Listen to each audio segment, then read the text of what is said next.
Welcome to my channel friends again. आज हमारा topic है 5 इम्पॉर्टेंट पॉइंट्स जो आपको फॉलो करने चाहिए on day to day basis अगर आपको अपना जिम प्रॉफिटेबली रन करना है। तो ये बहुत हार्ड वर्क रिक्वायर्ड है इस चीज़ को करने के लिए, क्योंकि आप एक दिन भी मिस आउट नहीं कर सकते इसको फॉलो करने के लिए। सो पहला पॉइंट हम जो डिस्कस करेंगे वो है कि हमें रेगुलरली अपने जिम में ऑफर्स रन करने चाहिए time to time on different occasions. और ये ज़रूरी क्यों है? क्योंकि आपका जो रेगुलर रैक रेट होता है, जो स्टैंडर्ड प्राइस होता है जो आपने सेट किया अपने जिम के लिए 1 मंथ, 3 मंथ्स, 6 मंथ्स और 12 मंथ्स का, उसमें अगर कोई वॉक इन इंक्वायरीज आती हैं तो उनको थोड़ा सा अट्रैक्ट करने के लिए आपको ज़रूरी है कि उनको दिखा पाएँ आप कि मेरा रेट ये है बट मैं अभी डिस्काउंट रन कर रहा हूँ, तो वो लोग आपका जिम ज्वाइन कर सकें। एक कंज्यूमर बिहेवियर होता है एक तरीके का, जिसमें अगर आप कोई भी चीज़ को उसके रैक रेट से सस्ते में अगर आपको मिलती है तो कई बार उसकी ज़रूरत ना हो के भी आप उसको परचेज़ कर लेते हो। तो सिमिलरली, हालांकि फिटनेस एक बेसिक नीड है, इसमें चॉइस नहीं होनी चाहिए किसी की, you have to have that, वो ज्वाइन करना ही चाहिए जिम। It's very simple. उनको एक रीज़न दे दोगे स्ट्रॉन्ग सा कि वो आपका जिम ज्वाइन करें, ये ऑफर देंगे। सेकंड इंपॉर्टेंट पॉइंट, जब वो एक मेंबर जिम आपका जिम ज्वाइन कर लेता है तो बहुत ज़रूरी है कि उसका रेगुलर फीडबैक लें, ताकि वो आपको बता सके कि आपके जिम में क्या परेशानी है, क्या तकलीफ है। कई बार ऐसा होता है कि आपको लगता है कि आपके जिम में सारी सर्विसेज हैं, सब कुछ बढ़िया चल रहा है, आपका ट्रेनर भी बढ़िया है, बट उस मेंबर को उसी चीज़ों से दिक्कत हो रही है। आपके ट्रेनर से, आपकी साफ़ सफाई से, जो आपको लगता है ज़्यादा है बट उसकी नज़र में वो कुछ भी नहीं है। तो रेगुलर फीडबैक लेने से आपको एटलीस्ट आप चीज़ों को अप टू डेट रख सकते हैं। मेरा मतलब ये नहीं है कि आप 100 के 100 मेंबर्स को सेटिस्फाई कर दें अपनी सर्विसेज से, पर प्रैक्टिकली 60 to 70% जो रिन्यूअल रेट होता है वो आपको मेंटेन करना चाहिए। अब अगर आपका ये 60-50 से नीचे जा रहा है कन्वर्जन रेशियो पर मंथ का रिन्यूअल वाला, तो that mean there is a problem. You need to really work hard on these points. तीसरी सबसे इम्पॉर्टेंट चीज़, आपका जो ट्रेनर्स होते हैं आपके, उनको रेगुलर ट्रेनिंग मिलना बहुत ज़रूरी है। सिर्फ ट्रेनिंग से रिलेटेड नहीं, but how to behave and how to perform on the floor.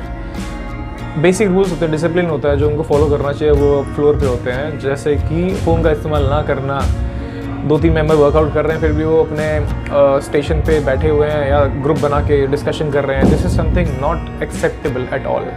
अगर आप प्रोफेशनली जिम चलाना चाहते हैं तो आपको ये पॉइंट्स फॉलो करना बहुत ज़रूरी है। अब आती है इसके अलावा क्या करना चाहिए।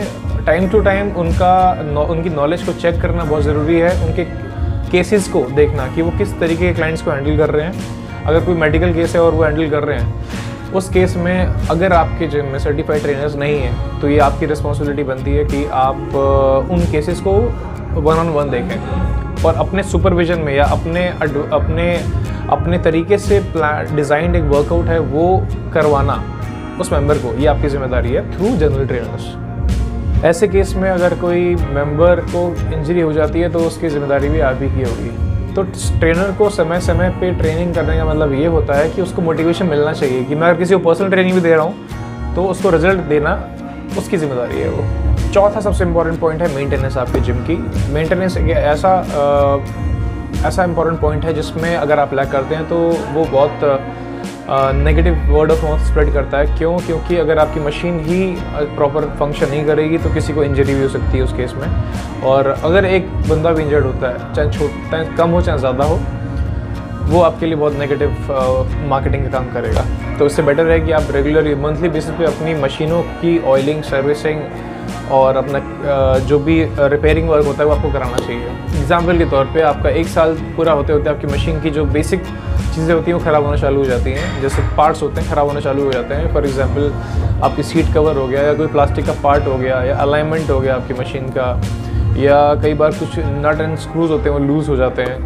तो उस केस में आपको अगर रेगुलर सर्विसिंग करवा रहे हैं तो आपको काफ़ी हेल्प मिलेगी। 5th and most important point is team satisfaction. जब आपने इन सर्विसेज को देने के लिए टीम हायर कर रखी है, हर डिपार्टमेंट के लिए एक इंसान, चाहे वो आपका ट्रेनर हो, चाहे वो आपका हाउसकीपिंग टीम हो, चाहे वो सेल्स हो, चाहे वो ग्रुप क्लास एक्टिविटीज़ कराने के लिए इंस्ट्रक्टर्स हो, इन सबको पता होना चाहिए इनकी रिस्पॉन्सिबिलिटी क्या है। अगर कोई भी छोटा सा एक टीम का टारगेट अचीव होने पे एक अप्रिसिएशन के तौर पे रिवॉर्ड देना, it's not always monetary but it could be anything. It could be an outing with the team members और giving some vouchers to them और appreciating them in front of team members और in front of members. Celebration करना उनके birthday पे आप वो कर सकते हैं, बहुत छोटा सा जेस्चर होता है बट आपके टीम मेंबर को बहुत अच्छा फील होता है ये सब चीज़ें अगर आप करते हो उनके लिए। तो ये थे वो 5 पॉइंट जो बहुत ही इंपॉर्टेंट थे। अगर आप इनको फॉलो करते हो तो आई एम श्योर कि आप लंबे टाइम तक अपने जिम को प्रॉफिटेबली रन कर पाएंगे। और ये एक दिन का नहीं है, डे टू डे का प्रोसेस है, तो इसमें कोई भी आपको लीनियंसी नहीं फॉलो करनी चाहिए। तो wish you good luck for the profitable gym. Hope you achieve all the targets whatever you set on monthly basis. This is all for this video. ऐसे और वीडियोस के लिए आप लाइक करें, सब्सक्राइब करें और शेयर करें इस चैनल को। And hope to see you in the next video very soon. Be fit, live long.